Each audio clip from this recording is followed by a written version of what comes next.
Welcome to Mormon Book Reviews, where an evangelical encounters the restoration. I'm your host, Stephen Peiniger, and about 6 weeks ago, going on 7 weeks, kind of did the very first interview of Mackay, who was one of the co-authors of the paper, dealing with the daguerreotype that was recently identified as quite possibly being Joseph Smith. And I've been hearing from a lot of people throughout the audience, and people have been giving me their opinions.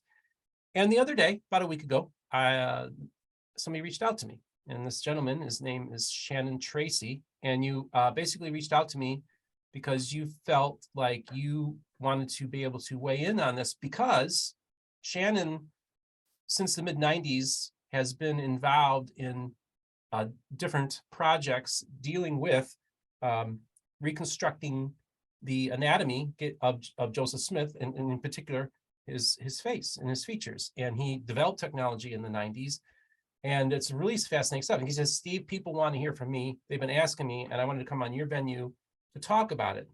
So before we get started on this, I just want to welcome you to the program, Shannon. How are you doing today? I'm doing good. Well, thank you so much for giving me the opportunity. You're kind, and I feel that your venue is probably the most open and inviting for a conversation like this to be had. So thank you so much. That's cool. And then just a few things about Shannon. He spent a 30-year career in the IT field, working for companies such as Microsoft, GE, Siemens. He was done a lot of stuff with CGI. Actually, a lot of the technologies that were developed in the 90s, it was kind of like he was kind of on the forefront of it. But I also think one of the things you had told me that you are most proud of your service in the Boy Scouts. Yeah. And I think that that's really cool. And you've won many awards at Silver Beaver, as well as a Distinguished Commissioner Service Award for his service. And he's was awarded the Directorate from the College of Commissioners Science for his work on scouting in the LDS environment, presented to nationals. He is married to Vicky for 40 years, has 5 children and 13 grandchildren, and lives in Arizona. So that's a little background there on Shannon. And yeah, so let's just talk about this. This is really what people want to talk about, because they want to hear your opinion. And I think people are going to be very surprised at what you have to say. Well, it's interesting. As soon as that image came out, I was not aware that it was hitting. And all of a sudden, my text messages, my emails just started blowing up. And I was getting pinged by a lot of people who know my background and we've had relationships with. And they were saying, hey, what do you think about this image? And I go, what image are you talking about? So I took the time, I stopped, I looked at that. And it's interesting is, and I've watched Locke and Ron's presentation of what they've done there, but that was after the fact. So when I first looked at the image, I just thought, well, there's some ratios I don't like. I'm not sure, but I got to take a look at it, because there's also some things that I kind of recognized with what we had established as the anatomy of Joseph. So I told all my friends, I said, just give me a while. It's not my project. I don't have the rights to be weighing in and being a heavy hand on this. This is Ron Romig and Lachlan Mackay's project. They own this, and but I will take some time, and then if I feel comfortable enough, I'll make a statement about that. And so, since there's so many people who have been waiting for me to make this statement, I thought this would be a great venue for this. So here it is. After I saw this, I started looking at it, and I just thought, yeah, there's something here. I need to take the time to evaluate it, at least in a cursory manner, of what we did with the last images. And I received an invite to a presentation that Locke and Ron was going to do from the Joseph or the Whitmer Society, and they presented, oh gosh, I think it ended up being over 2 hours. And they systematically walked through the process and what they've done, some of the evidences and their opinions.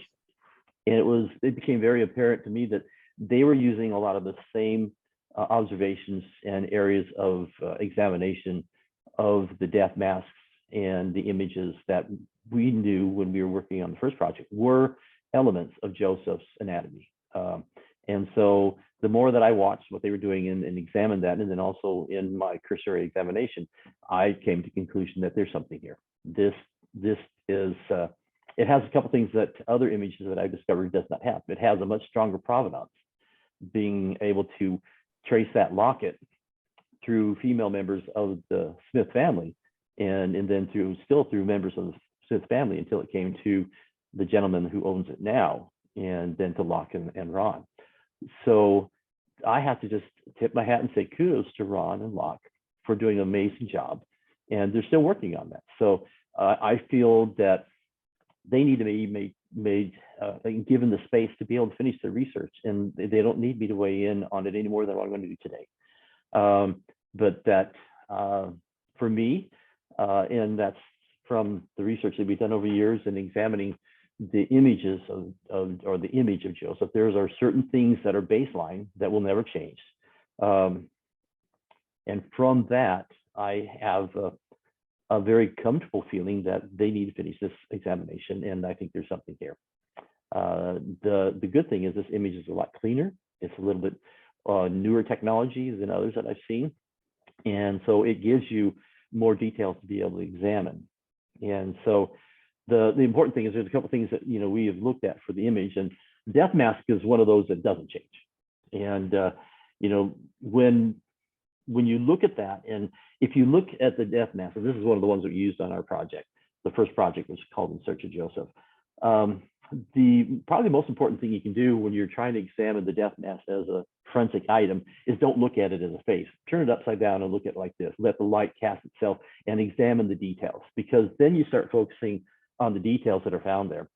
And surprisingly, just like what Locke and Ron have discovered, and they know, is there's a lot of anatomic details that have been captured with that.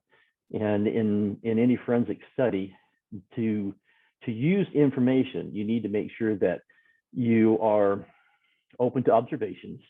And then forensics is all about collecting information, and what correlates and lines up is what you keep, and everything else you put aside, or until you can either bring it back in or it just gets left to the side. And so that's kind of where I'm at right now. I've had my stab at this years ago, and that's all old. And that's one thing I want to make sure that I tell other people is all the technology that we used over 20 years ago is all archaic and old. And there's newer technology that can do a much better job. And for me, once you publish a book, then it just starts aging, and sometimes it doesn't age very well, specifically when it's around technology. Those things start becoming obsolete, and you can be critical about that. And I agree with that. So for me, the most important thing that I wanted to do when I started this project, I wanted to know what Joseph and Hyrum looked like. I wanted to know definitively whether or not they were good-looking people or goony-looking people, or deformative. Whatever we found is what we were going to accept, because I wanted to see the real Joseph. And I thought that if we could find that, it would allow people then to look at that as a real person, rather than the icons that we've created over the different versions of artwork that we've done. And part of my frustrations in my earlier life is I was very curious, but I also saw so much disparity and differences in how people were portraying Joseph. And then when you read his descriptions and things like that, it just wasn't a good alignment. And that's what drove me to want to do this. Not that I was an expert. I was just curious and kind of tenacious, and the opportunity came. Yeah, and that's the thing, I referenced you in a little teaser video yesterday as expert. And what you had told me is actually, and you mentioned this to me before, is that you're the one that surrounded yourself with experts. So you just like, okay, I'm very curious about this. I want to really find this stuff out. Now, so this caused you to actually get in people with forensic backgrounds and doctors and scientists and stuff like that, to help basically make sure that your biases were not entering into this, or what you wanted things to be, that they didn't make sure. So maybe just, we could talk a little bit about that. But before we do, because again, folks, I always tell people, but one of the best things you can do if you're going to be part of a leadership team is that you realize you're smart enough to realize you're not smart enough. Right. Yeah, I always tell everybody, if you think you're the smartest person in the room, then you're being deceived by yourself. Exactly. So yeah. But I do want to just actually, Shannon, before we continue, because I want to, what was it like for you personally when you saw this image for the first time? And then you had said, at first you had your reactions, but then when you had the realization, so let me tell you what happened to me. Is I went into the interview not reading the paper, because everything has happened so quickly. And I was kind of thinking maybe, because the big thing for me was the hairline and the painting seemed to match. And I thought some of the other discrepancies would be, well, because this guy's really good, this artist in particular is really good at painting hairlines and getting them down. Mm-hmm. So that to me was like something, but I remember as I'm sitting in the presentation, as Locke is giving it, and he starts showing me some of the different, like on the sides on the mouth, Right. and then I see the ears, and then I see the line. Right. So as he's really putting this thing together, I'm literally taping this and realizing, oh my goodness, I am looking at the face of Joseph. Right. And it happened while on camera, like, wow, what was it like when you had that realization? Well, and much the same of what you did is when I started really looking at it, even before I attended Locke and Ron's presentation, I started pulling out all the analysis and all the details, all the images, and correlating those. And I began to see, okay, there's that mark in the scowl line in the eyebrows. There is the features around the left eyebrow and cheek. There are the scowl lines and the unique features around the lips and things. And I started looking, going, wow. And so then I started getting critical and pulling up and looking at percentages and ratios, which are very important. And back then we used the FBI's critique of we had 32 points of correlation, and I brought those same points up and did an overlay, and I go, okay, I know this is old, there's better ways to do this, but these things are starting to line up again. So it kind of was like walking back through my first visit, but I was like you, all of a sudden I looked and said, okay, here is an image of a real man who has had life experience upon him, but yet has some very unique features about him. He's a very comfortable looking man. He has very penetrating eyes. I was checking off all the things that I was comfortable in who I thought Joseph should be. So, but remember, this is not my project. What I'm saying here is just my opinion. I've not been part of their research. I have not been part of the discussions. And I will tell you, when you go through a process like that, we are only seeing the top of the iceberg of all the conversations and the details that they've gone through. And when I've seen people weigh in on this with their opinions and stuff, specifically when it comes back to negative, I listen to some of the things they say. I realize, guys, you don't understand the whole details here, and you're letting your bias approach this. You have to be able to be critical. But there comes a point when that criticalness, you've satisfied enough of that, but then you start looking at this. And I'm impressed. This is a real man. That's a real person that's not been glorified and turned into a deity or to an icon. So I feel very comfortable if this actually turns out to have the weight and the strength of the authentication that could happen, that this is an image I could embrace myself with. So one of the most interesting things is you and I, we've gone through some images because, like, you and I, we've talked a couple times, and as I'm hearing and also seeing the visuals that you've presented to me, which we're going to share with the audience as well today, that of previous work that you've done, starting with your project in the 1990s. And what you had mentioned to me, and you kind of alluded to this, is that basically we're going to have to start from scratch, because basically everything was so primitive back then. And as a matter of fact, you had to develop a lot of the technologies to actually be able to make the first 3D image of Joseph Smith in the 90s, which is amazing when you think about it. And now you realize, hey, it's so far advanced that you want to basically start from scratch and get a new team involved and basically start all over again. Maybe you could talk a little bit about that. Yeah, so to me, when you think about where we're at, you think about how do we take the 3D image of the death mask and bring it into an environment that we can study? Well, we had a stylus, and we actually, if you take a look at that, there's lines all over Joseph's face. So it's drawing a topographical map of his face. So we had the anatomists and the doctors work on mapping that out. And then you actually meticulously went into each of the intersections and you clicked and you made a point in space in the computer. And you went through and you methodically mapped all those out. And in today's technology, between this point and this point is 1,000 points. And the details that you can pull off that are so much more powerful and accurate that this is like, the Stone Age with people hammering with a rock on another rock to make an image. So where this was cutting edge back 20 plus years ago, this is archaic. And to me, I'm excited where the technology is again. I've been following it for years and been wondering, hey, should we start and do it again? It would be nice to be able to do that. But then when I discussed with other people, they said, well, then you're going to be critical of your own work. You're going to actually have to dismiss it. And I said, yeah, that's okay. That's what you should do. If you think that you own something that has to be right forever, then you're not very smart. You're being a fool. And so when technology improves itself and when processes improve themselves and more information gets exposed, then you should be very comfortable in going ahead and taking all your work, you set it aside and say, hey, it's not really relevant anymore. Let's see where a real forensic study would take us now if we did that. And then in addition to that, and we'll talk about this later on, is when I did the project, I made a goal that I just wanted. The goal was to create a repository of the anatomy of Joseph and Hyrum that anybody could use and use it for analysis. So we tried to do that. We did it as best we could. In the process, what we started off with was just the death mass. That's all we knew. But during the course of the project, I was made aware of Ron Romig and the RLDS Church at the time they called, that they had photographs of the skeletal remains.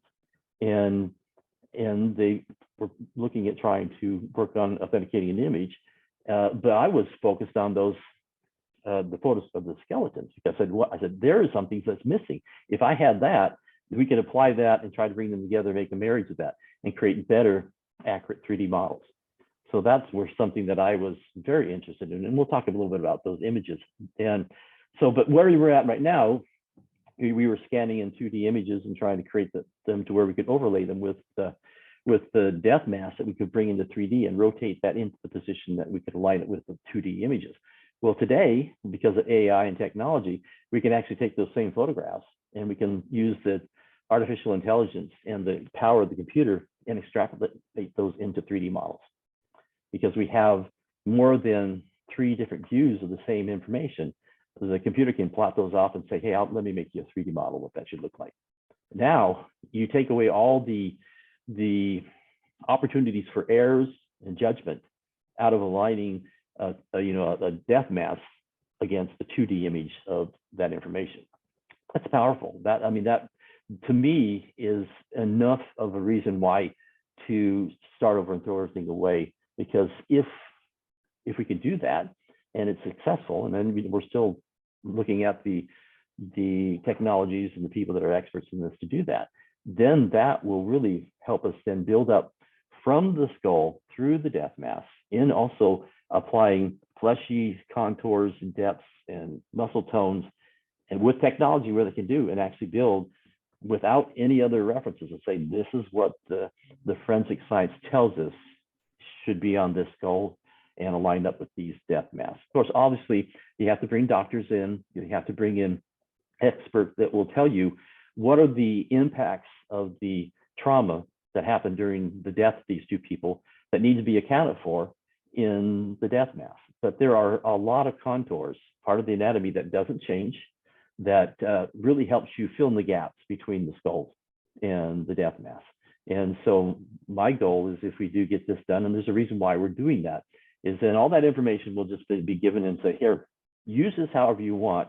If you want to test it against an image, here's what we are feeling is a pretty good repository or a baseline for the anatomy of Joseph Hyrum. Then you could look at and use that against any image and make a critical analysis of that. I don't have to be involved. My impressions don't have to be involved. Here, the experts have told us, from what we've done here is a 3D model of Joseph and Hyrum. And we've never really looked at Hyrum. Maybe there's some photographs of Hyrum out there, and maybe this would be enough to where, you see in a lot of TV and documentaries where they'll actually take skulls and they'll apply clay, and which represents muscle tone and ligatures and flesh tones and depths, and then they actually build you out a head with some type of realistic representation. I've seen them do it with Tutankhamun. I've seen them do it with lots of different people. Well, you can actually do that with this if we do it right. But it's going to have to be very meticulous. It has to be very careful, and you have to be able to make sure you bring the experts in, and then also annotate and make sure that everybody is relevant of what are the things that the computer is making assumptions on as well. Because even today, with as far advanced as things are, there are going to be some assumptions the computer is going to make when it tries to line this point up with the skull with the same point over here from a different perspective, and then try to create it into a 3D model. So those are there, but it's sure a lot better than we had 20 plus years ago. It's very exciting. And so, folks, just so you know, you've assembled so far, and you're building a team. So far, you have a 6-member team that's involved, and it's called the Voices of the Restoration. And this is a group that you're starting up. And I'm going to leave a link in the description for an email for those of you who would be interested in contacting you. But also this is going to require a substantial amount of financing, which we're going to talk about. But I want to kind of have you take the lead now. Now we've enabled the screen share.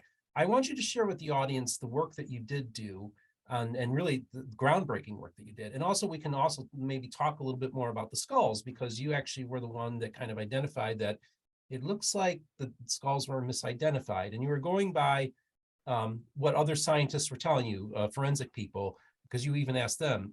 So we could talk about that as well. So yeah, so the caveat that I want to make sure I put out there is any information and images I show you right now is outdated. Yep. and should be replaced by more modern technology. So even when I show these things, I kind of cringe, because I know what the faults were. I know what some errors and that were there, but they were the best that we had. They gave us an opportunity to start this path, and we created process. We got people thinking about things. And so to me, I look at that first project. It was called In Search of Joseph. I kind of figured that was kind of a dry run 20 plus years ago. And so in saying that, there are a lot of things that people have been very critical about how we did things and how we use things. I too am critical now, because things have changed. And so, you know, I am not a perfect person. Were mistakes made? Probably. But we tried very hard with the experts we brought in to lock in the ratios, lock in the scaling, to where we try to minimize any fallacies of man that came in there. But, you know, at that point, it still required man to make some observations. So let me, and I kind of do this reluctantly, but there's a lot of people who would like to see some of this stuff, so I will share that. And one thing, and let me bring it up here so we have that. Tell me when you can see the screen. Okay, In Search of Joseph is on the screen. Yeah, so that was the name of the first project, in that actually it was a project. It was not intended to be a book. My desire was to see if I could find an accurate image of Joseph, and that was what took it, you know. And so in that process, I think I was visiting in the Joseph Field House, and in the basement there was a display of Joseph and Hyrum's death mask. It was in a cabinet, some lights on it, and I just started to dabbling in the idea of 3D animation. It was very new in its infancy, and I looked at those, and this question that I've been asking before is there a way for us to create an image of Joseph that would be at least as accurate as possible for what he looked like when he was on this earth at this time? And I looked at that and I said, well, there it is. There's a death mask. Obviously, there's a moment in time that we could look at. So from that, I started trying to figure out, okay, how could I get access to that? And then I started mapping out a plan and a strategy of how could we do this, who would need to be involved, or what would be a forensic thing, and how could we make sure we put the right type of controls and technology in place to see where it would go. And really at that point, I really didn't care what the end was. I just wanted it to be as accurate as possible, whether it showed him as a very nice looking man, or whether it showed him as, you know, goony or you know, whatever. What we found is what I was going to try to portray and be happy with that. So I can also give you a caveat. When we got through and we actually made 3D models, I was very disappointed with what we ended up with, because the technology wasn't up to what my vision and my expectations that could happen. I knew the technology needs to advance more from that, but we did it, and we did as best we can. I self-funded that myself and started finding the right people. So let me see that. So obviously we were very aware of this image. A lot of people were familiar with this black and white version of the oil painting, and we were familiar with that. And they're, you know, and that's one thing that Locke and Ron has done, is they've really been able to analyze this and show what actually does correlate with what we have. And then there's all these other images. This is kind of gives you the idea of my frustration of all the different type of variations of Joseph's image. And this one here has always kind of was one of my chuckle ones. There's also one that kind of looks like Joseph Smith and is Count Dracula. So they're all over. And then there's also the Hyrum. So this was part of that catalyst that started me along that journey. And then the death mask. This I knew. So you know, folks, Hyrum had the sideburns. Yeah. Some people were thinking that this photo was of Hyrum, but yeah, he always had the sideburns. Yeah. So Hyrum, whether or not Joseph could or could not grow sideburns, there's no image that ever shows that he has them. But Hyrum is constantly being represented with sideburns. So then this is Joseph and this is Hyrum. And then we knew that we needed to study these things out and determine whether or not what the information here was applicable for us to be able to use. So I'm going to take kind of a caveat right now before I jump into the rest of that. And the reason why I'm jumping back into the fray of this is recently I've been asked by a number of people, and I've had some strong impressions that we needed to do a forensic analysis of the martyrdom.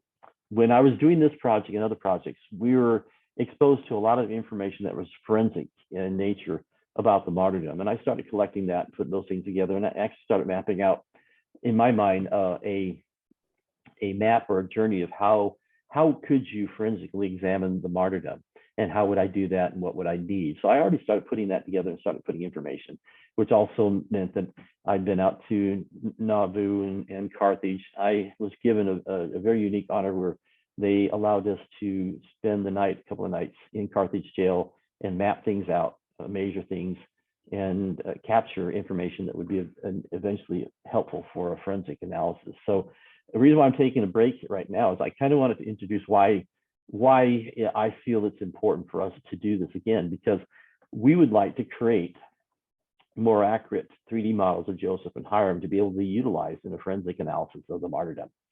And that's why you see the title of Voices of the Restoration, is that my team that we're putting together of experts, and the 6 people is just not all of them. We'll be bringing other people in that have value and understanding and expertise in certain areas that will help add to that team. But the Voices of the Restoration is a organization that's going to be focused on creating historically and scripturally accurate portrayals of key events of the restoration of the Church of Jesus Christ of Latter-day Saints, broken down into 60-minute episodes along the timelines and events from the pre-existence to our current days, staying true to document trains, true to discussions and the facts, using forensics analysis of history, of peoples, and putting together that information, because we feel that time is now that there needs to be a good, clean, open discussion about the restoration, and the voices of that restoration need to be able to come out in the format that people are used to seeing and can appreciate. So we want it to be factually, historically accurate. The series will try to be clear and succinct, and invitation of lots of different people along that. And it's not just, it's going to be a lot of different documentaries. And so the vision is to keep it comprehensive and spiritual and accurate, but also a place that anybody that is not spiritually interested in will still come and find and say, hey, that seems accurate. It doesn't seem biased, but it is a place where people can see different events. And so we actually plan on having about 6 seasons. The first season starts from the restoration, goes all the way through the Nauvoo time period, and each one of these would be a 60-minute documentary. But season 2 is the biggest thing that we kind of thought about starting this off, and that's going to be on the martyrdom. We will start on that. We will actually do season 2 first, and there will be 3 major documentaries, which will be what was the catalyst of the martyrdom, where did it start, who was involved, and how did it progress from that catalyst idea of killing Joseph to the point of getting it to Carthage. And then there'll be the Carthage and the martyrdom, actually taking a very serious forensic analysis of all the facts. We will be building 3D models. We will do live action. We will then be able to take the 3D models that we create and use the forensic analysis that we see from Carthage, which shows pathways through bullets. One thing about Carthage is, and using a forensic analysis of that, is it is more about what could have happened rather than what people have said that happened. Because in all crime scenes, when you have a forensics criminal investigation, they're going in, they're collecting information. It's more about throwing away the things that are not probable and could not happen. And what's left over is the opportunity. And then taking in different people's witnesses, testimonies, but then also lining that up to see where it lines up with the facts of the room itself and the geometry and the time periods and things like that. So that'll be a very focused and very amazing thing. And we're looking at that to say, what does it tell us? Not an agenda to say what do we want it to say, but what does it tell us? What do we find out from that when we do it? And that will be led by criminal forensic experts, a group of people that have had over 60 years combined working with over 1,000 crime scenes and deaths and murders, where they know how to map a crime scene and a forensic analysis of that. I know that we don't have the people there anymore. We don't have all the people to interview, but there's information, and they will guide the team along in gathering the information and pulling together all the details, and then asking the same questions of this information and putting it into perspective as what it's telling us. And then the third part will be before we move on to the aftereffect. third part, Sure. One of the things we talked about was what you're trying to do is get the anatomy correct, like finally get Joseph and Hyrum, and you have data points. So we'll have data points within the anatomy, but we also have data points of Carthage Jail, the dimensions, the trajectory of the bullet holes, and actually it's interesting because there isn't just the bullet hole that comes through the door, but there's actually other bullet holes on the door as well. And so you're going to try to basically recreate exactly what happened in that room at that time. That's kind of like your goal. Now, of course, the elephant in the room here, folks, of course, is there.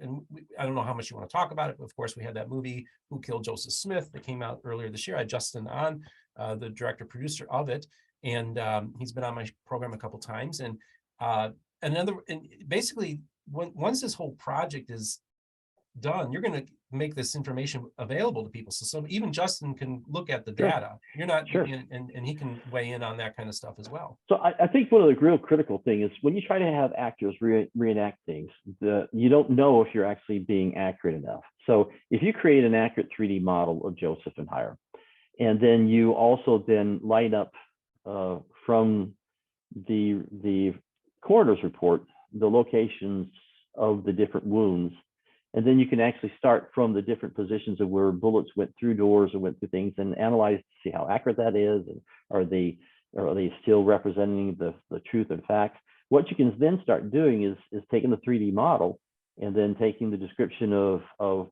what people said happened, and then the actual physical impact on the bodies, and show how could these things have happened? What are the angles? What are the, can you put him in a position where this shot lines up? Can you move them around the room and then analyze that? And that's exactly what they do with crime scenes right now. If anybody that watches CSI or anything like that, or NCIS, you see a lot of that. And so that same exploration and technology is what we're going to try to build out. Very comprehensive. And the most important thing to do is you have to use as much exact information. So if you talk about the caliber of a rifle and a bullet, you sure better use that caliber and that rifle, not use substitutions. And because that is important to make sure that you try to get as much information of that. You may not know the exact load or the weight of that, but you know what was described as there, and you can test the different variations to see, is it probable? Could it have happened? And if it's not, it doesn't match up, then you set it aside, or you have to take a look and say, what's causing us not to be able to look at that? So, that center documentary is going to be very fascinating. I'm excited to get into it because I can't wait to see what it says. I've done a lot of analysis of John Taylor and Willard Richards' descriptions, and also other people's descriptions and testimonies of what they've had inside and outside of Carthage. And the lead criminal forensic analysis gentleman, he says, the worst person to give you a statement of what happened during the crime is the people that it was acted upon.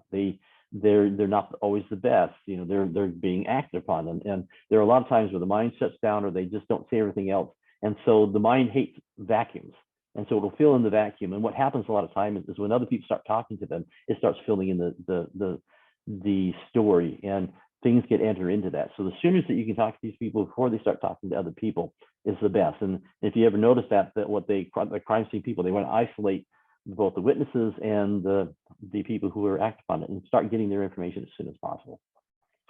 So that is going to be very fascinating. So there will be live action. There will also be 3D recreations, analysis, trajectories, and really exploring point by point all the wounds that everybody had documented. And the coroner's report is very It's a very good document that gives us a good description, and I'll show some pictures about that representation later on. So was there any other questions you want to ask on that? And we'll get into that a little bit later as well. Yeah, let's continue. So then the last part of that is really the transition or after effects of the martyrdom. What happened afterwards? What did the church have to deal with the transition of power, the vying for leadership, and being able to talk about that? I think that would be important for us to kind of migrate that, because some of them went west, some went, we had the different string acts. We have all those different things. So there was an effect that happened from that, and that will be the third part of season 2. And we're going to start with season 2 first. Okay. And then we'll have season 3. We'll talk about the migration and the building up of Zion, and then final season will be about the different prophets of the restoration. What we need to do is these are not fixed of what we're going to do. They're just a catalyst of a map of what could happen. So as you can see, it's not just the recreating the martyrdom. We're trying to find a venue where the voices of the restoration, and I think we need to expand that to the whole restoration, who all gets involved. We'll discuss what are some of the stories that also need to be discussed on that. So it'll be a fascinating thing, and it will be a place where people can come and pick and choose of what they want to look at. But what we want to do is make sure that we bring all the experts, all the people who have the information or have a suggestion of a documentary that could be had, and this could be the catalyst to be able to build that repository. Fascinating stuff. And of course, this is quite an endeavor. And right. Part of the reason we want to have you on is because, first of all, you were going to do something a few months ago, and then you had some issues that come about, and you're kind of like, man, I want to get going on this thing, because you want to, you feel like this really is your life's work that you want to be able to do. And I know how important all of this is to you. And so one of the things, we're going to have this email. So those of you who'd like to help, maybe they're going to eventually get like a Kickstarter campaign set up to help get, because this is a big thing. I mean, you got 3 seasons. These are 60-minute things. I mean, this is going to be a really, really big deal, but this is going to tell the story of the restoration in a very unique and hopefully very accurate way. Yeah, so we're hoping to lead off with one thing I think is on the minds of a lot of people, and that is the martyrdom. And then we know approximately what that's going to cost to do those documentaries. And we're north of $500,000 or something like that. And we need to get a little bit more money together so we can actually get started on a few things right now. We've already started. The team is very excited, but none of us are rich people. And unfortunately, that's probably happens a lot with people who have passion, but yet don't always have dollars. So we're always looking for those who also have passion and dollars, and we'd like to get behind and support that. I was just putting a few things here with some of the ideas of what we need to do with and we're going to put into the documentary. So, and we'll have more of this information available on the site. We'll have a site put out. We'll have a YouTube channel. And so you mentioned earlier, and I will go ahead and expose that right here. Shortly after I started putting this team together, I came back from a conference I was at, and was not quite feeling well. I had some blood work done, and I was diagnosed with cancer. And that kind of set me into a little bit different direction for a while. And for the last 3.5, 4 months, I've been dealing with trying to get through that. And I'm about 3 weeks away from getting through my final radiation treatments and hopefully be on the mend for that. So there were a lot of people who heard that we were going to be doing this, and it was going to get started, and it just kind of went dark for a while. And I apologize that it happened, but in reality, it kind of gave me a left hook. And I'm not looking for sympathy or anything like that, but about 1.5 years ago, I kept being pestered in my mind of the thought of doing this on the martyrdom and other things, and it just wouldn't let me go. And I've been through a number of different projects where we've dealt with Joseph Smith, and they can be painful. There's a lot of people that will either like you or don't like you and come after you. And to be honest with you, I really didn't want to get back to that fray. I was happy being closer to retirement, enjoying that, but this thing just would not let me go. And I, like you said, I don't feel that I am anybody special, but maybe what I just need to be is the person here that helps organize and get the right people together and get this thing started. So as we discussed more, it became more of a bigger thing than just the martyrdom. It became voices of the restoration. And, you know, for things that you're doing and other people doing, there's a lot of voices of the restoration that I think this could be a catalyst for a lot of those different documentaries to be able to be built out and for people to see more in a structured and organized, not just a podcast, but actually methodically going through and putting documentaries about that. And there's a hunger and interest in that, but there's a format that people are used to seeing that now. And so we need to make sure that we put things into that format that people can come, look, view, enjoy, and then pick and choose what they want, rather than, you know, some of the older ways of doing that. So we'll try to do that. So I know we've kind of gone all sorts of places right now, and so back to the original project. When I first did this, like I said, we started off and thinking that we're going to be focused in on the death mask. And during the course of working through and getting the church giving us a copy of the death mask, they actually went out and made a brand new cast from the original mold that they had and gave that to us. So they wanted us to have as close as we could to the original castings of the molds. And I was very humbled.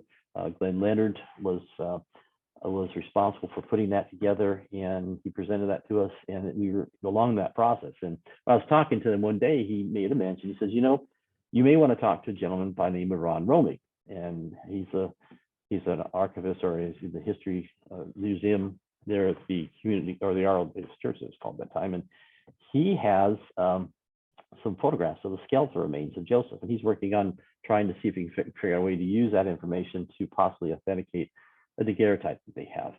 And so my focus came on photographs of the skeletal remains, and then I just immediately thought, well, if I had that, we could sure bring this image to a much better focus of details if we could actually have access to that. And I just had all sorts of great ideas. Well, Ron just happened to be at BYU, I think in the next coming week. I went down and looked at his presentation, saw what he was doing. It was just fascinating. Of course, there's a lot of people there in the room, and everybody wanted to go up and talk to him.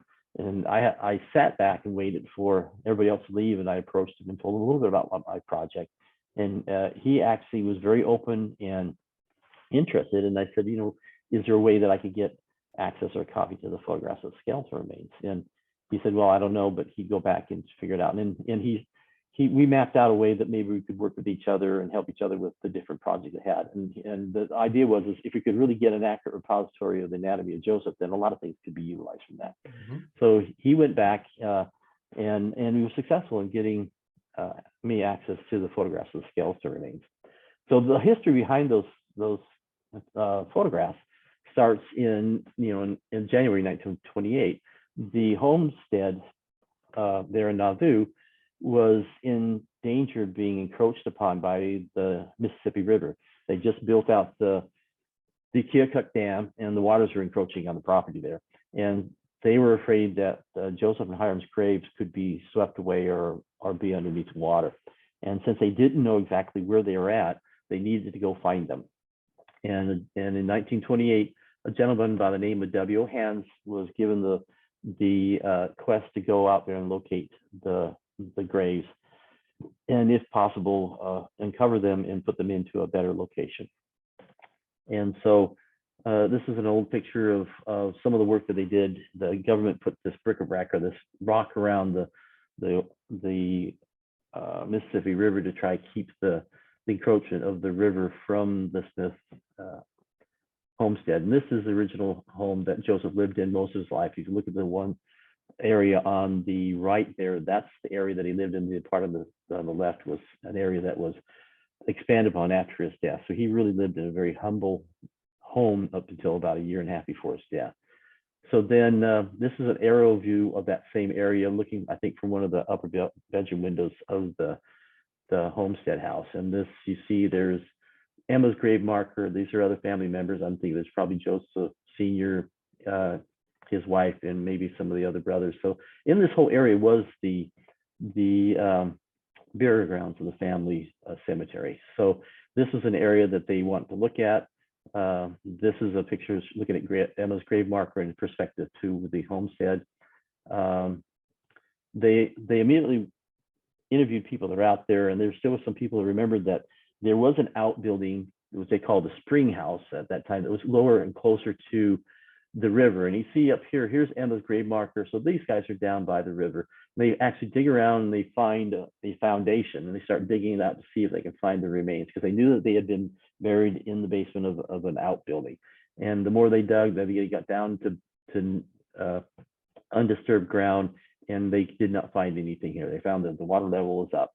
So Ohans went back, and he remembered that Emma gave specific directions as to where she wanted to be buried when she passed away. And so they came up around Emma's grave marker, and you see that there is, these are lilac bushes. Emma loved lilac bushes, and they were here. So they trenched around her grave, and they trenched in front, they trenched here. They were searching for any evidence. They trenched across here, and as they trenched across here, they actually ran in and they found a body. And that actually ended up being Emma. So when they put her grave marker down later on, and it was years later, they missed where they actually had buried her, and she was closer to where somebody had put some lilac bushes. And then as they trenched across over here, they came across an outbuilding. And this is a picture of the foundation of that outbuilding. They started uncovering that, and within a short time period, they discovered 2 bodies.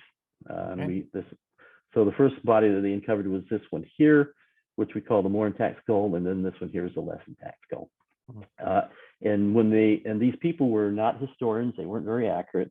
When they first saw this more intact skull, and this is a reconstruction of what that building probably looked like at the time when it was still whole. So that's the building. That's a reconstruction of the structure that Joseph and Hyrum were buried under. Is that correct? Exactly. So when you look at and you go into there, they show the basement, and so in the basement there, it had a brick floor that had been put down in there. So if you remember about Joseph and Hyrum, when they had the funeral, they had the viewing ahead of time in the mansion house, and they had the bodies in caskets inside wooden crates.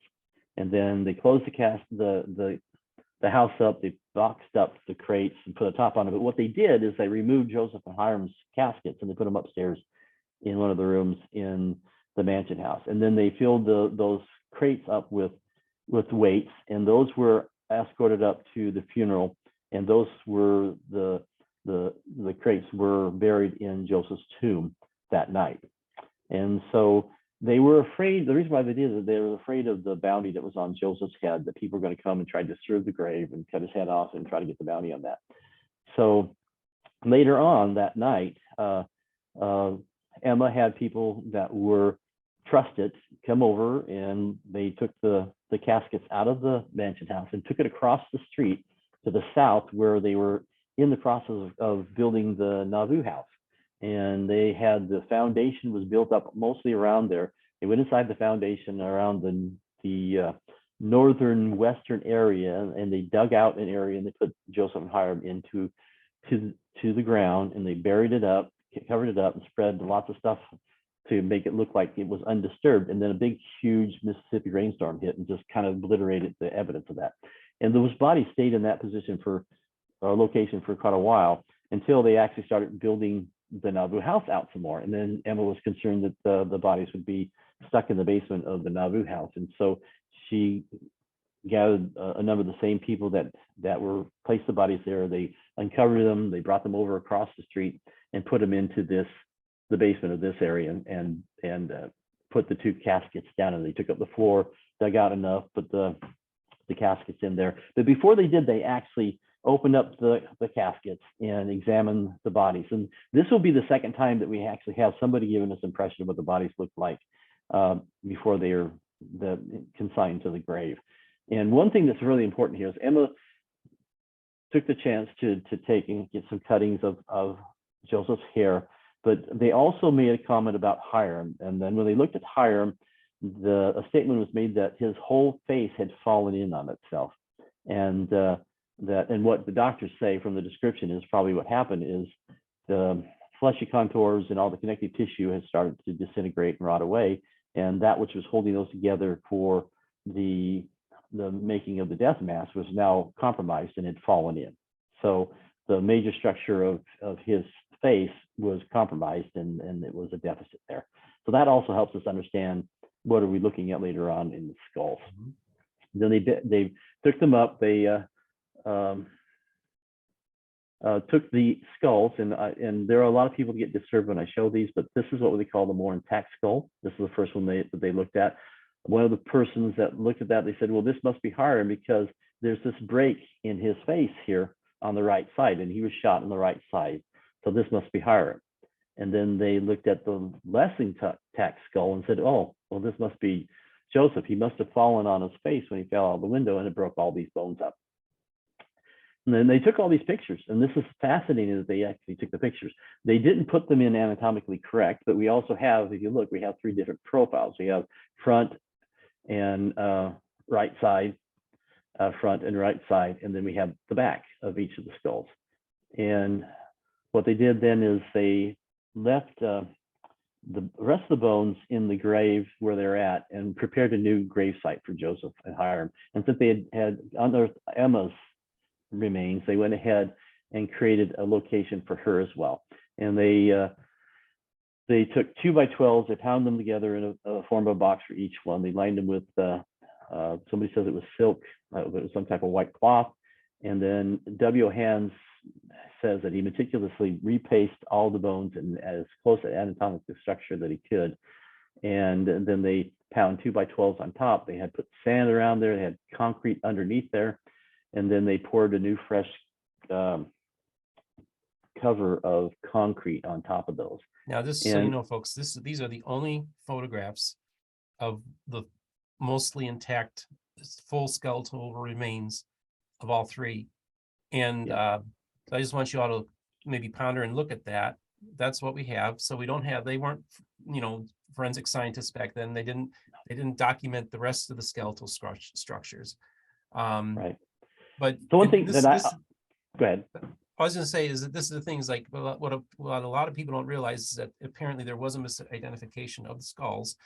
And if you go to the gravesite now, apparently Joseph and Hyrum are switched. So actually where Hyrum is buried is where Joseph is actually buried. Is that yeah. Yeah. So here's the identification. This was Emma. And when you look at what you can see from the image, and I've blown it up and take a look at it, she obviously had osteoporosis when she died. So her bone structure was already quite compromised. So her remains were less intact than theirs because of the osteoporosis. Right. But they did find a lot of interesting artifacts. They found a brooch, they found a collar, and so there's a lot of things. And I'm not sure they still have them on display, but they were on display in the Community Crisis Museum area there. And then this is the less intact skull, and then this is the more intact skull. And this is one that we feel comfortable that it was Joseph. Now, I will tell you, I was very interested. I would have loved to have seen a bigger, closer representation of the skeletal remains, because I was curious to see what evidence there was on the leg bones of Joseph when he had his surgery. Because anybody that knows anything about when you have surgery or when the bones are compromised, they don't come back and grow exactly like they were before. I had a motorcycle accident that broke my right leg in half, the lower leg, and the big bone was, in pieces. And so they put it back together. And if you feel my leg bone right now, it goes normal, and then it gets really, really wide, and it goes back because the bones knit it back together as best they could. And so there would have been evidence in here of that surgery. And I always ask people, can you tell me which leg Joseph had the surgery on? And there's ways to deduce that, and we may talk about that later on, but it would have been interesting to see that, because that would have been another artifact to be able to clearly identify who they are. So another thing here is the grave marker here. This actually is Emma's grave marker that was on her grave before they moved it. And they turned it over, cut it in 3 pieces, and actually made new gravestones. And this was what it looked like for many, many years until, what was it, about 10, 15 years ago that they put the new granite marble monument there. And that's what you see there now. But this is how it looked for many, many years. Oh, and this is the thing too, folks. They poured, you had talked to me about this the other day, that basically they poured concrete down. And basically that will make it almost, basically, don't you think the skeletal structures you say have basically been disintegrated because of the interaction with the bones in this? Yeah, a lot of people said, well, why don't you petition, have them dig them back up and re-examine all that? And I'm thinking, the nature of how when you have new concrete, there's a lot of chemical reactions going on there. One of the things that they chemically reacts is with calcium. And so really what they did inadvertently, without having it perfectly sealed, they created a little stove or cooker oven that probably went in there and has deteriorated the skeleton remains to who knows what it is. And it's not worth disturbing them. And it's enough that we're just, showing the images of their skeleton remains. And so I've had a lot of people really be critical about us showing these. And they said, well, how dare you show Joseph's bones? I said, well, if you remember, Joseph marched across the plains of Ohio and Illinois, and they dug up a number of different skeleton remains and were fascinated and articulated those that have Zelf's mounds. So it wasn't something that he was against. So I think that he would be okay with that. But then again, I don't know. I can't represent Joseph, and I don't represent any of his descendants. But in doing this and starting this, because we had to, it was part of what we were putting together as the anatomy, we had to be transparent with what we had. So I'm going to quickly go through some of these other things. So we took the images, let me bring it back, and we cleaned them up as best we could. And then what we found out is that the jaw bones were not in the proper articulate location. They were not properly anatomically located, but we could start looking at things and examining them. And this is when we brought in experts from their fields. We had a doctor by the name of, what was his name? Niles Harold. He's a doctor that was responsible for helping restore people's faces that had been involved in accidents or some type of thing where they're trying to reconstruct the images of their, in life. And so he was very familiar with the bones of the face and skulls. And then we also had Dr. What was his name? Van de Graaff. He was a retired professor from BYU's in anatomy and things like that. So they came in and assisted us in analyzing the skeleton remains and helped guide us to be able to utilize them. So then here's the less intact skull. As you can see, almost the whole face area was missing. I suspect that these bones were in the grave site, in the dirt. They just missed them. And then here it is from the side profile of the more intact skull. One thing to recognize here is, see this really fine bone here? This is part of the bridge there. That fine bone there really extends out. You can't really see it from this image, but it would not be there and left intact if a bullet went anywhere near that. It would have been broken off. So what we did is we went through and we started trying to break these images up, put them into different areas, and then try to articulate them. This is Dr. Van de Graaff and Miles, and they sat at the computer and they helped us manipulate these images to get them ready for us to do some overlays. So unfortunately, that's a much younger me. So then, as you see, we tried to put them into the proper position. And remember, this is where now a human intervention is trying to take and make some adjustments. If and when we get a chance to use the AI to be able to reconstruct these, we'll let it do that. And it'll take away any errors or mistakes that we made during this time period. And I'm happy to see that all this is, remember, I'm showing this saying none of this is relevant anymore. We're going to use newer technology, but it's important for us to see what we did. And so we thought we had a pretty good profile, but what we also realized is the doctors told us, well, the skulls are being rotated toward us at about an 8-degree angle, and it was presenting us with a little bit more of the left-hand side of the skull. So we needed to take in consideration when we overlaid the death mask that there was an 8-degree rotation, and it made this area a little bit smaller and made this little area bump here to stick out. So, but we could account for that in the 3D models as best we could at that time. So once again, then we looked at Hyrum. Since this was supposed to be Hyrum's skull, we tried to fit his death mask on there. And no matter how we scaled the death mask, it just would not fit on the skull. The ratios were wrong. And we know that the chin had been reconstructed, but we were focusing in on the eyes, the ridge, the brow. And you see here that it just didn't fit right. And so I was asking the doctors, I said, okay, let's go back and look at the skulls. We're trying to make this fit. What's wrong here? And he said, well, in reality, the skull of the less intact is a skull that we would think represented someone who got shot in the face. And so from all the experts, we came to the conclusion that this was not a match. This was not Hyrum.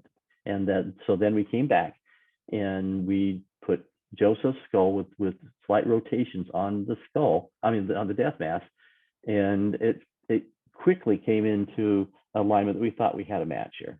So from that, we saw that all these critical areas lined up, and we could actually then see how well, and remember, nothing's going to be perfect here because we're still dealing with human people moving things around. I expect it will look better with new technology going forward, but at least enough for us, we felt we had a match, and we go forward and then build out. And what this gave us, which was really important, was the rest of the structure of how this face fit on the skull, and then what are the percentages and the ratios to build out the rest of the 3D model.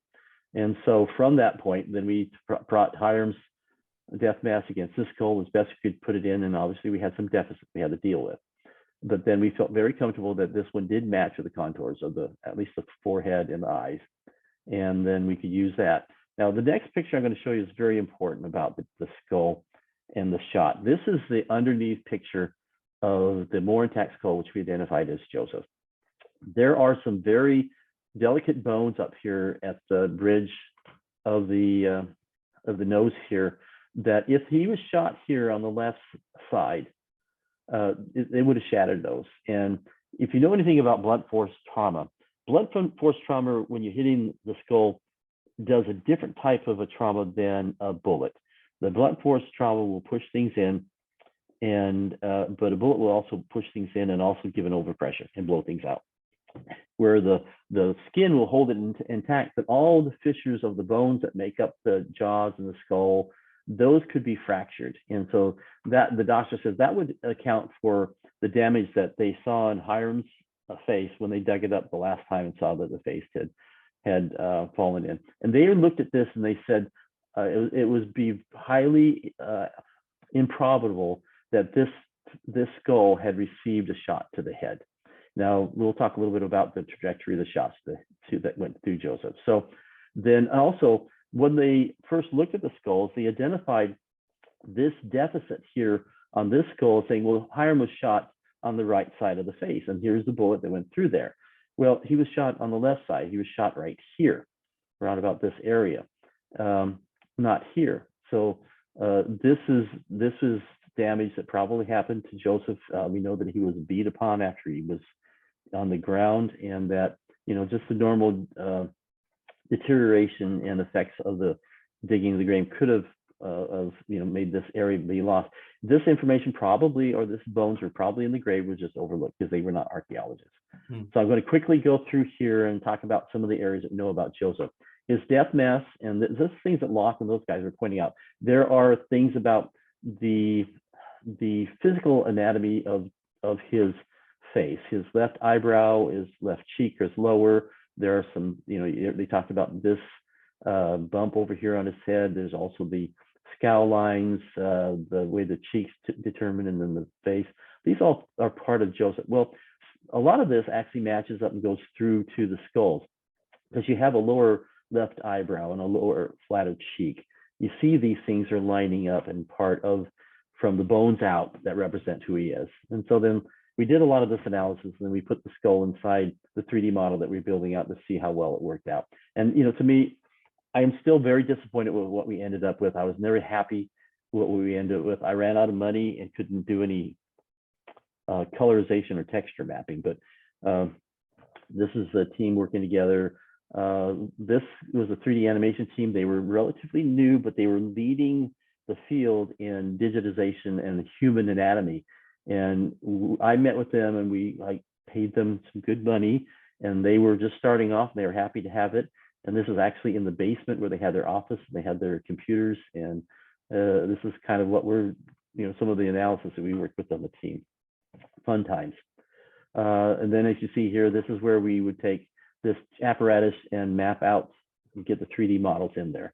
Once those were mapped off, then we could put them into the computer, and then we did trace outlines of the skulls, and then put the 3D models up against those, and then articulated that information out to actually build the rest of the heads. Now, this is where things would be a lot better going forward. The models, we can actually take 3D models of the skulls and then map them all together. And it'll be fascinating to see what that looks like. So to me, when I show all this, it's just like, well, you know, this is old, this isn't all that accurate, but it was what we did. So then we did the models. I never liked this one because they put a camera in, it was kind of a fisheye, and I didn't have any money to put any colorization or texture map, and we just made a route. I mean, when they were doing hair back then, it was really, really rough. So this represents best of the technology back then that I could afford. But to be honest with you, to me, it's a kind of embarrassing to look at this, but it was fascinating at the time. And there's Joseph. Then there's also taking the skulls and the death mask and putting it over the Maudsley to see how things lined up. Maudsley was really good on the front profile. He was a little bit different on his spatial representation, but he was very accurate on his profiles. He was really good at that. And then there's this one, I put them both together. We used Hyrum's clothing and Joseph's clothing to build out the rest of the models so we can get the size and girth and things like that of models that were there. So this is actually Hyrum's undershirt that he was wearing when he was killed. You can see there's the bloodshot, and this is his right side, and this is his collar. So there's blood here on his right side, and there's not really much on the left side. Here's his vest, and when on his vest, part of it was cut out here, but there's also a trajectory where one of the bullets skipped along his chest and made a gouge in the vest. And it's really interesting. This vest is quite articulate. I mean, it's very beautiful, gold looking with a very intricate pattern. This is his vest from the back, his underpants, and his pants. And these three holes represent one of the shots that went through Joseph Hyrum from the back and penetrated him from the back and then hit his pocket watch, which is up in his front pocket, and shattered that. So this is part of the mapping out the locations of the wounds of Joseph. So this is a 3D model of Joseph. This does not represent probably the girth that he had when he was dead, but this represents the height and the ratios that we had. And then we have Hyrum, and just a really quick playing around with that. This represents the wounds that were described in the placements that they had from the coroner's report that was put together the evening of Joseph and Hyrum's death there in Carthage. So these are the wounds. They call this as a wound. They call this as a shot and a shot and a shot and a grazing shot. But they always call this as a wound. A lot of us suspect that maybe when he fell out the window, he fell on his right side, and people say that he did that. And he broke his collarbone. That could be a compound fracture. We don't know, but it's a wound. Then this is Hyrum. This is where he was shot in the face. There's we anticipate an exit wound here. Then there's a grazing wound here. This is the shot from the back that hit his pocket watch. And then there's a grazing wound on the right side. And then there's a graze on his knee. So we know this could all line up as to one shot. And we'll have to see. We don't know. We'll let the forensic tell us about that. So the difference between what we had then and what we will do next is when we build out the new models using modern day technology, we will also put inside them all the organs that belong there, bones and organs.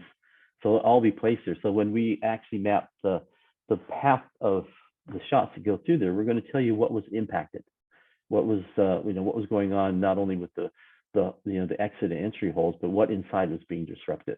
And so this will all be part of those models and be part of the analysis. Of course, there's Carthage. This is the front. There's a lot of documentation of what happened there, who was involved, from people exterior and interior. Like I said, I was given the opportunity to visit out there and spend some nights with lasers and mapping and tracing things and trying to figure out what would be necessary. This is the window that Joseph dove out. This is right here, and this is a well that a representation of the well that he was placed against, and then they fired more shots into his body. This is a rough drawing of the interior of Carthage. This is the upstairs bedroom where Joseph and them were at. This window is the window that John Taylor was sitting at when he saw the mob coming towards the jail. And this goes out the front. This is the window that Joseph dove out. And this is a landing, the door. It's not a very big landing. You can't get a lot of people on there. And there's a little gate here. So all this gives you a perspective of how many people can be there, what thing can they do. What does it look like when weapons are drawn? And those are all very important things to be part of the forensic analysis. This is the downstairs area. When they first were brought there to the jail, they were in the debtor's jail cell, which is down here. And that was a window that was right at ground level. And the owner of the jail was very uncomfortable having them because they were exposed to anybody that wanted to look in the window and shoot at them. So that's why he moved them upstairs into the upstairs area. And there actually is an attic to the Carthage. We mapped that out. Once again, this is the window that John Taylor was sitting at, and he tried to go back out on when he had his episode. So this is just a good picture of the shot that went through the door. This piece here had been cut out and had been repaired when the church bought the house. The gentleman that was a caretaker, he asked him, he said, "Hey, are you interested in the piece of wood that used to be there?" And they said, "You have that?" And he said, "Yeah, it's just in my workshop." So he went and he got that piece of wood and they put it back into the door, which is an amazing thing that they actually had that. This is what it looks like from end on, and it shows kind of a path. Now remember, looking at all the things, you just have to think about all the fingers that have been pushed through that. So there, the perfect pristine path has been compromised, but there is enough of a path that you can, give an idea of what it could have looked like. And you see that it actually splintered the wood as it went through there. And this is the panel where the shot went through that was described that hit Hyrum. Now this is on the inside. As you can see that there's some fracturing of the wood as it came out of there. There's also close up of that. This is a dowel that we put through, and we also put lasers through there for the first shot that went through the door frame. So that's the first shot that was recorded. And that's you looking at it from outside. You can see how small this landing is. This is out towards the front. This is, you see that the people that were going to be involved with this, there's a lot of people there, and a lot of people probably represent 6 to 8. They didn't have a lot of maneuverable room, and there's limited ability of different type of weapons that could be used there. Then this is taking a dowel, which we want to give you a graphic without the laser in there that shows you the path of that through there. And once again, that there was thousands of fingers that have pushed through that. Once again, that's the dowel is kind of representing what the gross path looks like. And from the inside, we see that this is the window that Joseph went out. You see the windowsill is very, very wide. At that time, these windows were open, and this bottom of the window frame was up against here. Overall width of the wood that was holding that area there was probably about 3.5, 4 inches, and it was a solid oak. You don't jump and hit that window and break it and fall out. You bounce back. So to us, it was very apparent that probably Joseph had to forcibly dive out there to be able to make that work. And you can see that representation, how wide that sill is. And this is all part of the examination. This is this jail cell that Willie Richard put John Taylor in to hide him and put the hay over him after the mob left. This is a picture looking out towards the landing. And this is a 6-shot pepper box pistol that Joseph was purported to have. And I actually owned one of these for a while. This is the one that I owned. This device here was a mold where you can actually pour lead in there, and it would give you the different types of shots that would be shot then. One was called a maxi load, and the other one was just a rounded ball. And so that was reported what Joseph shot. Once again, this is looking down the landing and across from the front window of the landing. So these are all things that will be elements that we created. And these are the different type of bullets or rifles that were available for that time period. I'm going through this really, really quick. This is the front door that they came through, the mob, where the guards were hanging out. And this is just stepping back and looking at the door with the openings that are left with the shot. A lot of questions are asked was the panel, has it been taken out? Has it been rotated? Same thing with these things. Well, these are things that will have to be examined and discussed. This is a window that was in the debtor's cell that they moved Joseph and the folks out to go upstairs. So all these things are part of the forensic analysis and reconstruction that we're going to do for that. So I think that's pretty much it for now on this presentation. Well, this is why you think this is so important. So you basically, you want the more data points you have, whether it's within the jail, the bullet holes, and then the wounds and everything on Joseph and Hyrum, you're going to be able to build out exactly what happened in that room. Like, you have enough data to actually recreate. Do you believe you'll have enough data to actually be like 99, 100% accurate of what really happened in that room? What's your certainty on something like that? Well, so I've learned early on to not make bold statements until you get into doing it. Yep. So we feel that, and this is where it gets back into Carthage. How much of the original crime scene is still there and intact? Well, the gross physical dimensions are still there. So those help you actually establish the parameters of what could possibly happen when you take in shots coming in and out of the windows, coming from different places. You can establish all that. Then you have the two bullet holes through the door and the door jamb. That we're going to have to analyze and say, how accurate is that? And what are the parameters that we have to adjust for? And then can we take the 3D models and move them through there? So the nice thing is, once you have the gross anatomy of the room there, then you can actually have models of Joseph and Hyrum and Willie Richard and John Taylor. We'll build all those and mob. And then we can walk around the scenario of the different wounds that they have, and from the directions that they received them, the pathways to their description from the coroner's report and from the different accounts, we can say, okay, if this is how it's supposed to happen, this is what it's going to look like. Does it look like it could have happened that way? What happened to John Taylor when he says he got shot from outside and his pocket watch rolled back in? What are the different type of bullets that would make the different wounds that he had? So these are the things that we feel that Carthage, surprisingly enough, has a lot, still intact enough to be able to use as a crime scene, with the caveat that you explore and examine and determine how much is still accurate and how much we have to have understanding of the variations that will be brought into play. But I mean, for example, what does a mob scene look like? Well, we'll build out 3D models of a mob, and we'll see how many people can stand out there. Can they move rifles and pistols around?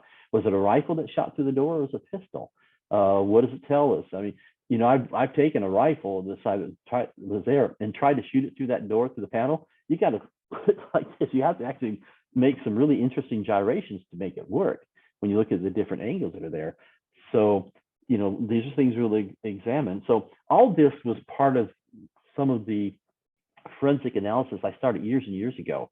And the reason why I stopped is I did not feel the technology was ready for a real accurate. And I've already gone through one process where I thought we did okay using technology, and that I just set it aside and said, you know, someday maybe I'll come back and do it if it's necessary. And I think today's someday, and technology has now come to a point where we could really do a really good thing. And I think that there's been enough variations and rumors with people with agendas who have tried to talk about who killed Joseph Smith or things like that. It's time for us to go in with a forensic eye and not with an agenda, and just say, what does it tell us? What could have happened here? And walk through the scenarios. And then whatever it will tell us is what we're going to show. And so people say, well, aren't you afraid?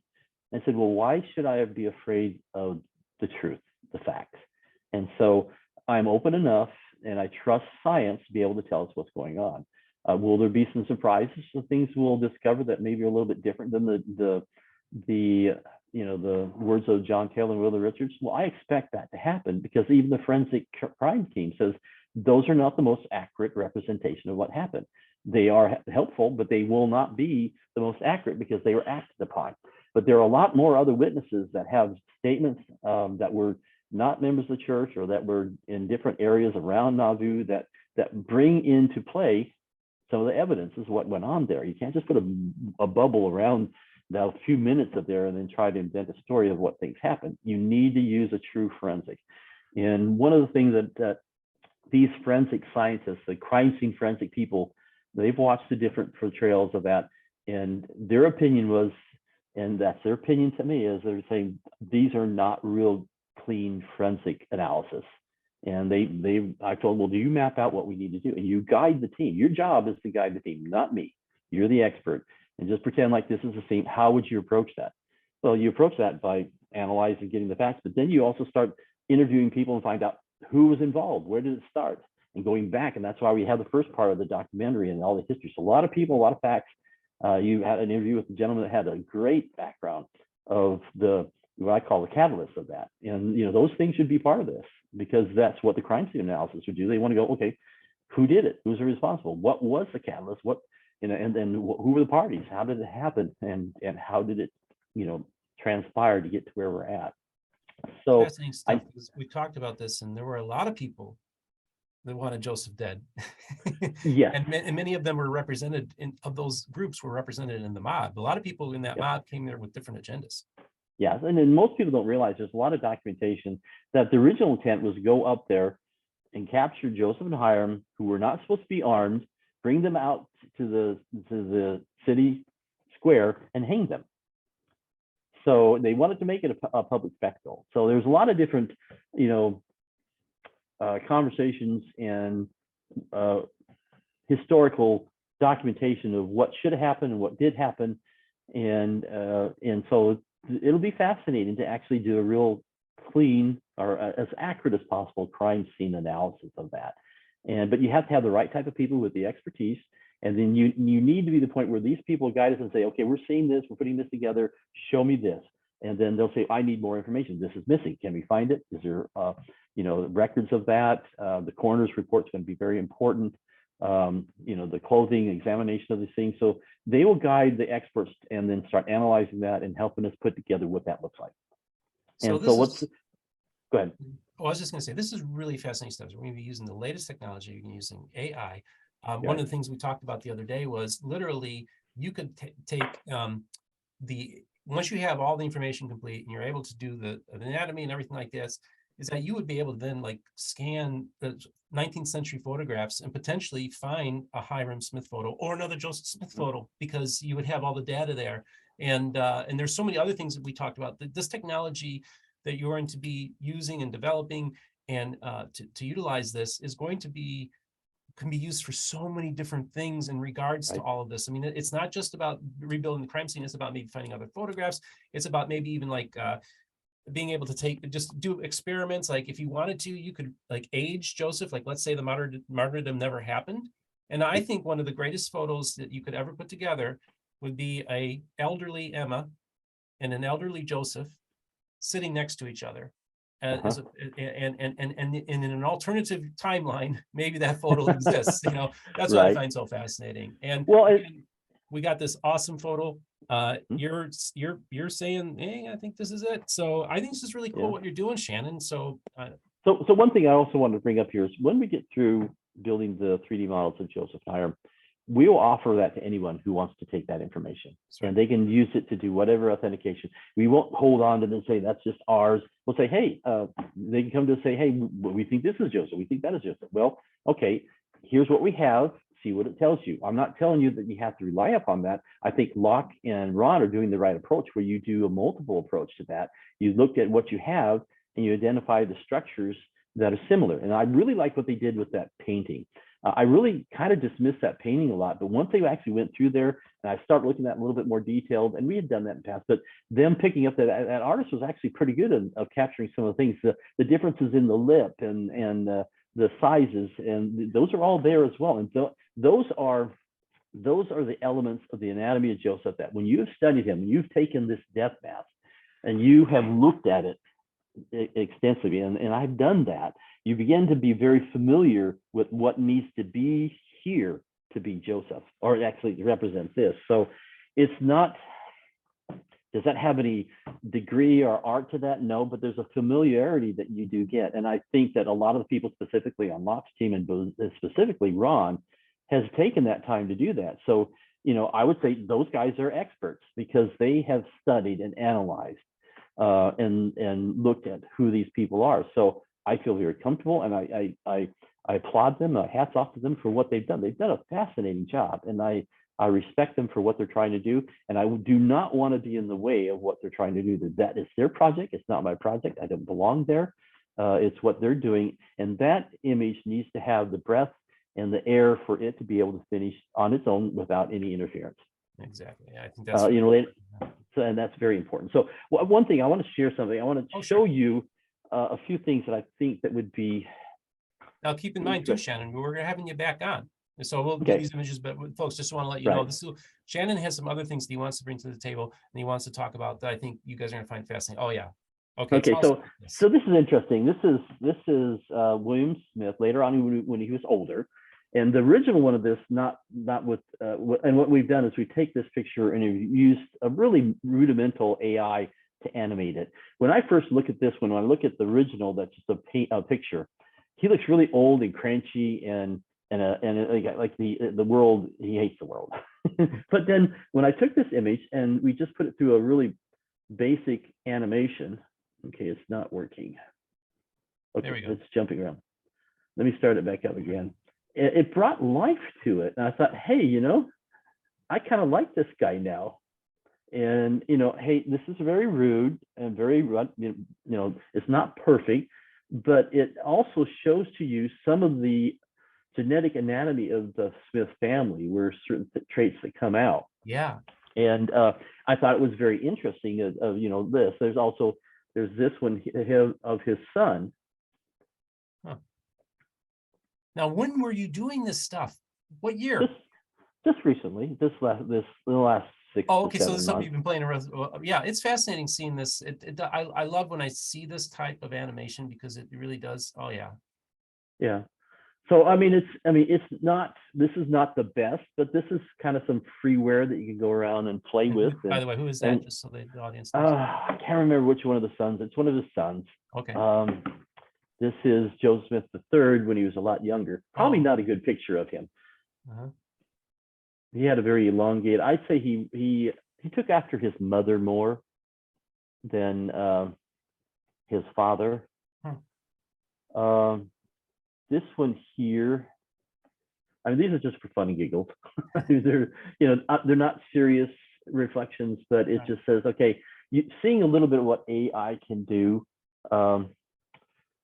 It just gives us a little perspective of like a taste of what we can do. This one is actually Oliver Tawdry. This is a photograph that was discovered of him, and this is the second elder of the church. So yeah, so what you have is there's this canned routines that the face will follow, and they put it through an AI, and it does these things. There's actually some that is them like a kind of a dancing thing, and kind of a silly thing is, hey, he's bebopping out here. Yeah. So yeah, this is just it is. I'm going to bring one more thing over. This is an oil painting that we had commissioned, and I told you I'd come back to this. So from this image, this is a side image, and saying that it's representing the proper right and left side, which one of these legs would be the leg that Joseph had his wound in, do you think? Yeah. Okay. So everybody always reported that he never stood straight. Like here's Hyrum standing more straight, but he always stood with one leg slightly cocked. Okay. And it was because one of the legs was shorter than the other, and it was uncomfortable for him to sit slightly cocked. So he always had kind of this kind of a stance. So if this is accurate, then the shorter leg would be this left leg, and the right leg would be the longer leg. So you're saying that when we're talking about the history of Joseph, it was never told which leg it was? There is some that does say that. But then again, I'm a forensic guy. What do we see? What tells us from that? And it's just one of those, ideas. So once again, we've probably gone way too long. I'm not sure how long you want to do this. And I do all this saying, everything that I just showed you right now from our investigation before, it's all subject to correction. And to me, the best thing that could happen is we set it aside, we start over and bring the experts for now and the technology now and say, okay, what does it tell us? And I'm okay. All that's throwaway. It's throwaway. And I have no conception or pride as the support thing. There's nothing in there for me to protect. And so, a lot of people have been critical on certain things that they thought we did or didn't do.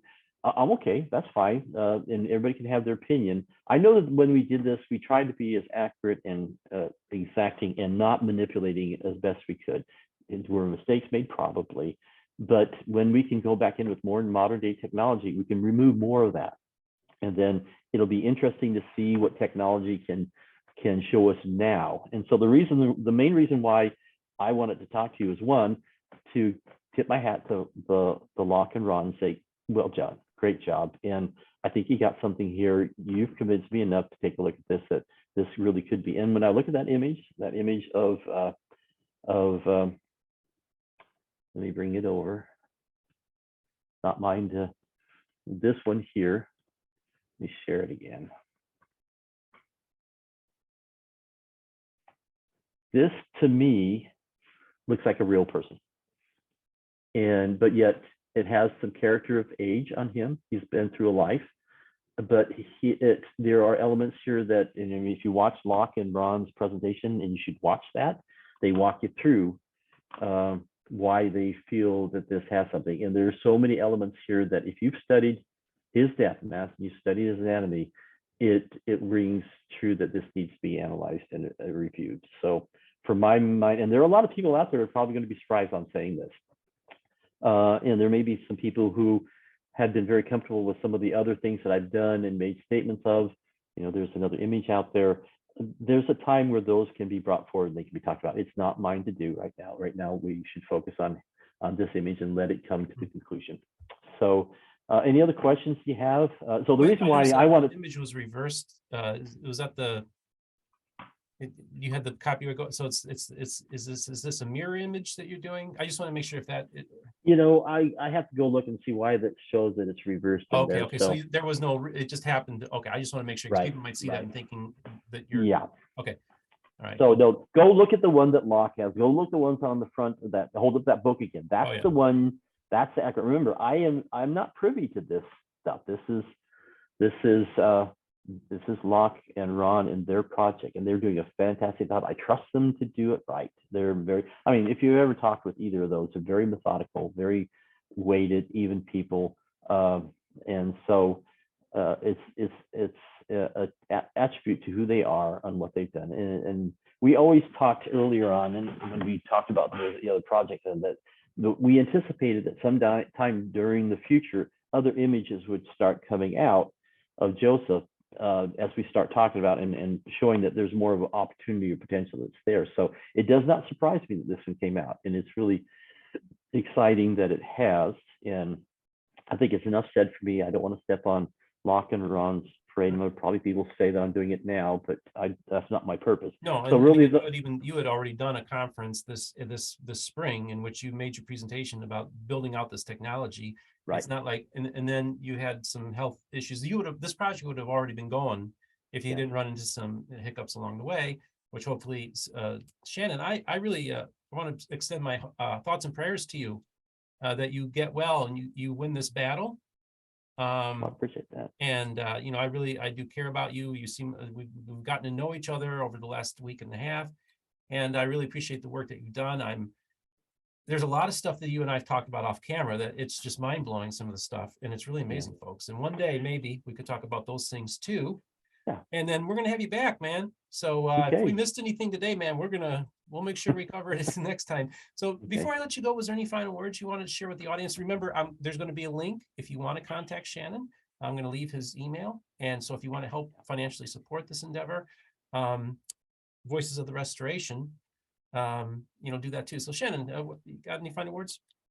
No, like I said, if they go to that email, we're in the process of getting a website up and a YouTube page and other things. I'm just now kind of getting back to where I can function a little bit more, so we're late. But I thank you so much for giving me the opportunity to do this. And I thank Ron and Lach for what they're doing, and it's fascinating. So, and for those who are watching this, hopefully you understand that whether or not this is Joseph or not, to me, the real feeling is it doesn't really matter when it comes to it's the man and what he did and how you feel about him. But it's nice to be able to take a look at an image and say, that's a real person like me. And, and Joseph was a real man, and he had a life experiences, and I relate better when I see things like that. It's not necessary, but it's sure a lot of fun. So folks, thank you so much, Shannon, for sharing with us. I think our audience is going to be really appreciative of this. My program, we get deep in the weeds, man, and we get some people are really, really interested in this stuff. So I like this. I love your presentation. I love that it took a long time, because I think it's important that we get the details and people understand exactly what you're doing. Folks, I just want to thank you for watching, and don't forget, if you like stuff like this, please like and subscribe to the channel. And don't forget to hit the bell to be notified when a new video comes out. Also, there will be links in the description, not only for Shannon's email, but also if you'd like to financially support the channel on PayPal and Patreon, that's there. Of course, don't forget the merch store, MormonBookReviews.com. And then once the website gets live later on, I'll also have a link in the description for that once you guys get all that set up. And so, yeah, and then of course, the audio for the podcast, we're a little behind on that. Anthony is working on that. And if there's anybody out there that maybe could help us volunteer with the audio, that'd be great too. Thanks again, everybody. And just a reminder, all the voices of the restoration will be heard on Mormon Book Reviews.